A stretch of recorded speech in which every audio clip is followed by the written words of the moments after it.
প্ৰিয় বন্ধু বান্ধৱীসকল, এয়া হৈছে বৰপেটা অসামৰিক চিকিৎসালয় কলগাছিয়া। ইয়াতে আজি এটা বিশেষ অনুষ্ঠানত মই আজি উপস্থিত আছোঁ।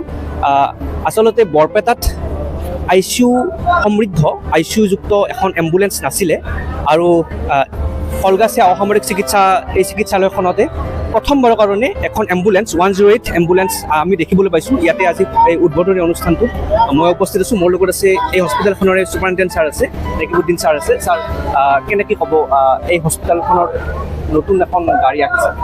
আমাৰ আজি এটা বৰ ভাল দিন যে আমাৰ হস্পিটেলত আজি এখন 108 পাইছোঁ। এইখন মানে 108খন অলপ উন্নত মানৰ, যেনেকৈ ইয়াতে ICU ফেচিলিটি আছে, লাইফ ছাপৰ্ট চিষ্টেম আছে। গতিকে আমাৰ ইয়াতে হস্পিটেলত হঠাৎ যদি বেছি চিৰিয়াছ ৰোগী আহে আমি সোনকালে ৰেফাৰ কৰিব পাৰিম আৰু মানে ৰেফাৰ সময়ত দেৰি নালাগে যে এম্বুলেঞ্চ বিচাৰি ৰ'ব লগা হৈছে, এইবিলাক হেৰি নাহে। তো সেই সুবিধাটো আমাৰ ৰাইজে পাব। নিশ্চয় নিশ্চয়। আমাৰ লগত আছে ডেপুটি ছুপাৰিণ্টেণ্ডেণ্ট ছাৰ আছে, চাবুল ছাৰ আছে। ছাৰ, আপুনি আমি গম পাইছোঁ যে আপোনাৰ যথেষ্ট অৰিহণা আছে এই ক্ষেত্ৰত, অকণমান কথাখিনি। এইটো একচুৱেলি আমাৰ কাৰণে বহুত এটা ভাল দিন হয়, কাৰণ আজি আমি এইখন হস্পিটেলৰ কাৰণে বুলি কৈছোঁ তাৰমানে যে এডভান্স লাইফ ছাপৰ্টিং এম্বুলেঞ্চ এখন আহিলে। তো এইটোৰ ফেচিলিটি অলমষ্ট মানে ICUৰ নিচিনা। গতিকে আমাৰ ইয়াতে যিখিনি ICUত পেচেণ্ট থাকিব তাৰমানে আমি এইখিনি যদি ট্ৰান্সফাৰ কৰিব খোজোঁ তেতিয়াহ'লে সেই একেটা ফেচিলিটিত গৈ হায়াৰ চেণ্টাৰ পাব। ছেকেণ্ড হৈছে যে আমাৰ যিবিলাক মানে একদম মানে চিৰিয়াছ পেচেণ্ট তাৰমানে যেনেকৈ ষ্ট্ৰক পেচেণ্ট, হাৰ্টৰ পেচেণ্ট তাৰমানে, তো তেওঁলোকক মানে ডিউৰিং ট্ৰান্সপৰ্টেশ্যন আমি মানে ভাল লাইফ ছাপৰ্টাৰত দি পঠিয়াই দিব পাৰিম তাৰমানে, যাৰ কাৰণে এই অঞ্চলৰ ৰাইজৰ কাৰণে বহুত সুবিধা হ'ব।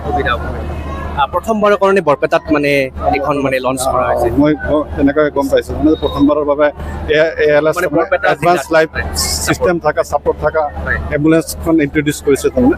আৰু সেইকাৰণে আমি আমাৰ গভৰ্ণমেণ্টক, চৰকাৰক এইটো কাৰণে ধন্যবাদ জনাইছোঁ। আৰু আমাৰ যিখিনি বৰপেটাৰ EMI টিম আছে তাৰমানে তেওঁলোকক ধন্যবাদ জনাইছোঁ কি যে আমাৰ এইটো লোকেশ্যনত তেওঁলোক গাড়ীখন দিছে। এই গাড়ীখনৰে EMT মোৰ কাষত আছে, EMT দাদাজন মোৰ কাষত আছে। খুব আনন্দৰ বিষয় আজি যে এই গাড়ীখন আমি পাইছোঁ আজি। এই গাড়ীখনৰ ফেচিলিটি কেনেকুৱা? হয়, গাড়ীখন আপোনাৰ ALS চিষ্টেম হয়। গাড়ীখন ALS হয়। ALS ৰ ভিতৰত আপোনাৰ মনিটৰ আছে, ভেণ্টিলেটৰ আছে, আপোনাৰ ডিফিব্ৰিলেটৰ আছে, চাকচন আছে। আপোনাৰ যিখিনি আপোনাৰ প্ৰি হস্পিটেল কেয়াৰ আমি গোটেইখিনি দিম আপোনাক। এইটো আপোনাৰ GBKৰ 108ৰ আণ্ডাৰত হয়। আপোনাৰ এইটো বিনামূলীয়া হয়। আৰু আমাৰ এই গাঁও অঞ্চলতো আপোনাৰ এনে চিষ্টেম নাই যে, আৰু ইয়াৰ পৰা আপোনাৰ গুৱাহাটীলৈকে যাওঁতে প্ৰাইভেটত আপোনাৰ 20,000 মান লাগিব। তেতিয়া আমাৰ ইয়াতে যেতিয়া যিবিলাক দুখীয়া মানুহ আছে টোটেলি আপোনাৰ ইয়াতে ফ্ৰী পাব চিকিৎসা। ইয়াতে 108ত ফোন কৰিলে হ'ল, আমাক পাই যাব। 108ত ফোন কৰিলে আমি সকলোৱে এই সুবিধাটো পাম? হয়, নিশ্চয় পাব। আমি এটা সুখৰ মানে বাৰ্তা আৰু আমাৰ বৃহত্তৰ এই কলগাছিয়া অঞ্চলত মানে এখন ALS গাড়ী এটা উন্নত মানৰ চিকিৎসাৰ মানে হেৰিৰ কাৰণে আমি প্ৰাইমাৰী যিখিনি চিকিৎসা আমি বৰপেটা মেডিকেল কলেজ হওক বা GMC হওক যিখিনি লৈ যাওঁতে যিখিনি মানে পৰ্যাপ্ত পৰিমাণে মানে সুবিধাটো দিব লাগে আমি এই গাড়ীৰ থ্ৰুতে আমি দিব পাৰিম। নিশ্চয় এই অঞ্চলৰ মানে ৰাইজে বহুত উপকৃত হ'ব।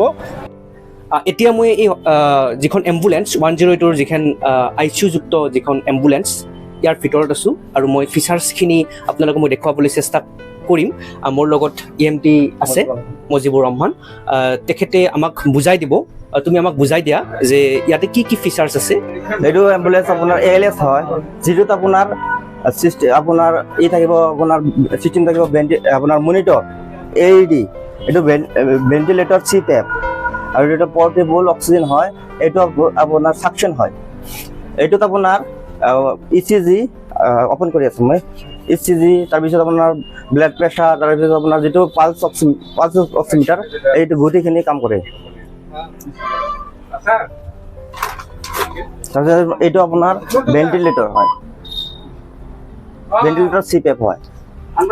যেতিয়া আপোনাৰ পেচেণ্টটো একদম চিৰিয়াছ হৈ যায় তেতিয়া আমি ভেণ্টিলেটৰ প্ৰয়োজন হয়। যেতিয়া পেচেণ্টটো নিজে কোনো অক্সিজেন ল'ব নোৱাৰে তেতিয়া আমি বাহিৰৰ পৰা যেতিয়া অক্সিজেন দিব লাগে তেতিয়া আমাৰ ভেণ্টিলেটৰৰ প্ৰয়োজন হয়।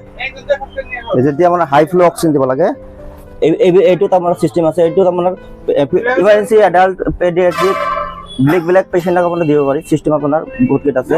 আৰু এইটোত আপোনাৰ এইটো হ'ল আপোনাৰ SpO2 আপোনাৰ এডাল্ট, নিঅনেট, চিলড্ৰেন তিনিটা চিষ্টেমে আছে। আৰু আপোনাৰ যিটো তাৰপিছত আপোনাৰ ইয়াত আছে SpO2 যিটো অক্সিজেন লেভেল ইয়াতে দেখাব। যেতিয়া আমি লগাম এই আপোনাৰ এইটো আছে আপোনাৰ এছপিটো চাবৰ কাৰণে এইটো আপোনাৰ কাম কৰি আছে না নাই এইটো আপোনাক দেখাই দিওঁ একবাৰ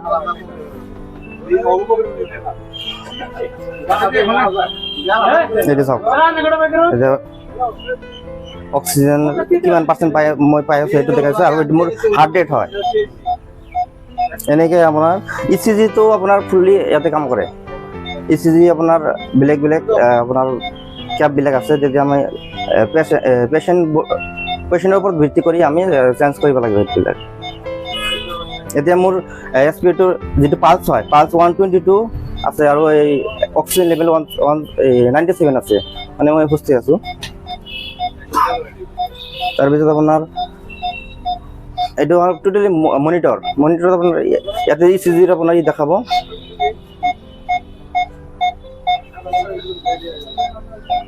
তাৰপিছত আপোনাৰ ই আছে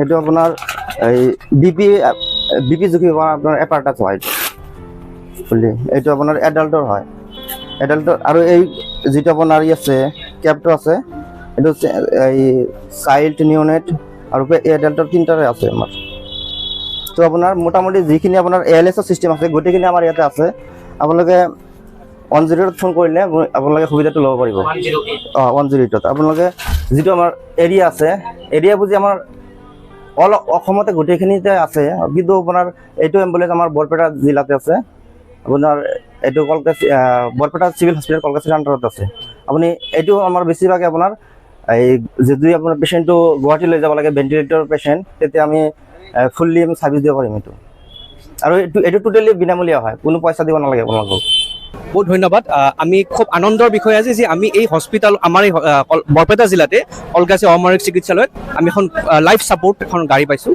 আজিলৈ মই ভিডিঅ'টো ইয়াতে শেষ কৰিছোঁ ধন্যবাদ